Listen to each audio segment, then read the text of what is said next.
Hey guys, how's it going?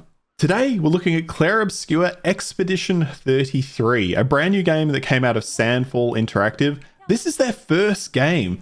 This small French dev is made up of a couple of past Ubisoft devs and a bunch of other, obviously, technical experts.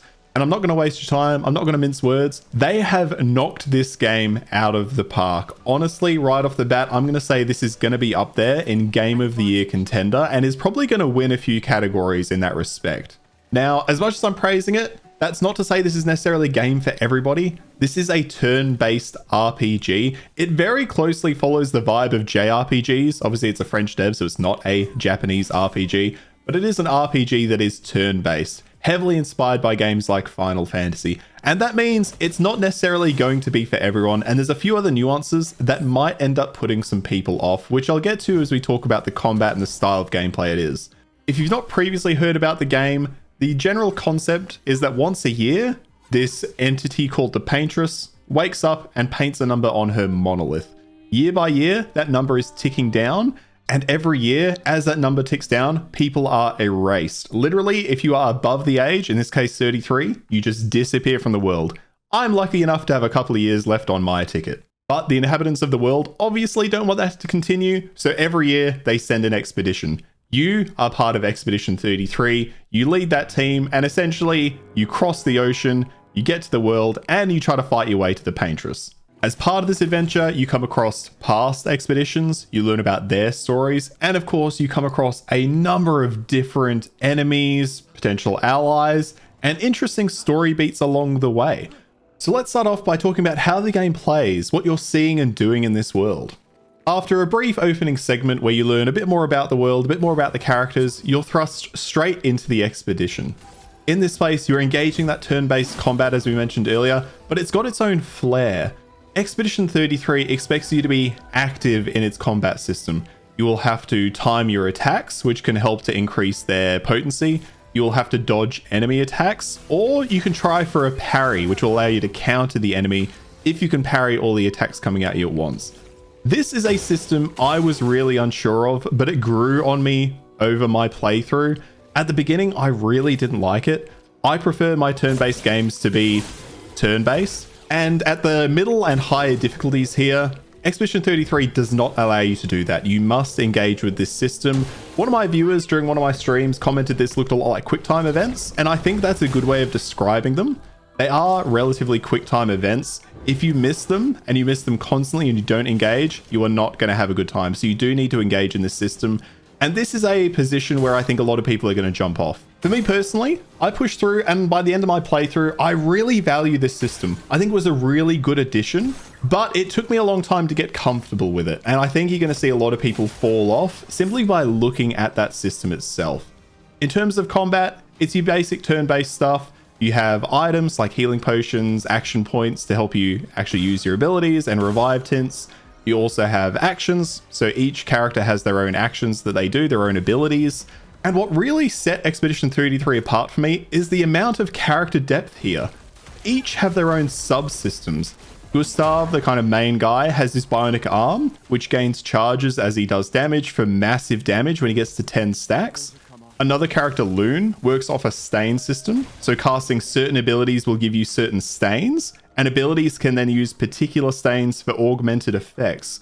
And it doesn't end there. There is also a free aim option, allowing you to actively aim at enemies and potentially shoot at weak spots. This is used in a few different ways, and I think it was a little bit of a missed opportunity. There are some boss fights where this mechanic comes into effect. You can also shoot off some enemies' weapons, preventing them from using certain weapon moves or attacks. So if you are having trouble dodging a certain attack, there are some characters where you can shoot off that particular weapon that's causing you a problem. But ultimately, it never felt overwhelming, which is really impressive. I was still gaining new ways of engaging in combat, probably 15 to 17 hours in, if not later. I was still gaining new insights, new abilities, new things to do. And it really kept the game feeling fresh, but I never felt bogged down. Everything felt really natural. It would give you a new mechanic, give you time to learn it before introducing the next. And obviously complementing this as well is a loot system. So you get fairly consistent loot drops throughout. You'll get new weapons, you'll get new Pictos, which give your character different augmentations. So it could be something like giving you extra action points on combat start. increasing basic attack damage, or allowing your dodge to heal you or give you additional benefits. And then there is the Lumina system, which allows you to augment that even further. From a leveling aspect, you have your usual health, speed, and damage stats you will put points into as you level up. And then you also have those additional character abilities to improve and increase your options in combat. It does escape the trappings of having like a dedicated mage, a dedicated tank, and so on, and really lets you hybridize those classes and pushes you into trying a different style of combat. Thankfully, you get lots of options to respec through the game. There was always options at traders for me to buy a new respec option. So if I didn't like what I was doing, I could quickly bring that back to a position I really liked. Now, moving on to the game's soundtrack and visuals, I don't think I have ever commented on a game's soundtrack before. That should tell you all you need. The soundtrack for this game is mind-blowing. The number of tracks they have, how catchy they are, how they fit the theme, the area you're in. I don't want to go into any spoilers, so I'm going to avoid talking about that too much further because I don't want to talk about areas too much because it will give things away. But honestly, the soundtrack for this game is honestly mind-blowing. I'll make sure I've got some tracks playing here. I've probably already got them playing for you, so you can hear some of the music that was going on in there. In terms of the visuals, this I think is again subjective. I'm a really big fan of surrealism in my art. I really like the surrealistic style here, you know, where you have that bent metal, rock, and other things combining together to form structures. The game looks incredible. This was something I was a little unsure about as well. At the start of the game, I thought, well, how much is this going to tie into the world? But by the end of the story, it really came together for me. And what can I really say about the story? Honestly, I would have to say breathtaking. It's really hard to talk about this game without giving away spoilers. The voice acting is relatively superb. There were some slip-ups, but nothing that really pulled me out of the game. But what really took me by surprise was the emotional notes this game was hit. They hit some really high emotional notes. They don't pull their punches with this story. I came into this honestly thinking it was going to be a little airy-fairy. We've had a lot of really rough games recently. The most recent Dragon Age Veilguard kind of comes to mind, where the character writing was just really rough. That's not the case here. Some of the dialogue landed on the cringe side for me a little bit, but that was really few and far between, so I don't want that to paint your view of this game. The dialogue, as I got further and further and further in, just got better and better and better, and really pulled me into this experience. And complementing that is a lot of side content. Now, this side content isn't necessarily highlighted, but you are really rewarded for exploration in this game. And I found that early on, I was actively exploring the areas and then the kind of weird open world map, which I'll talk about in a minute.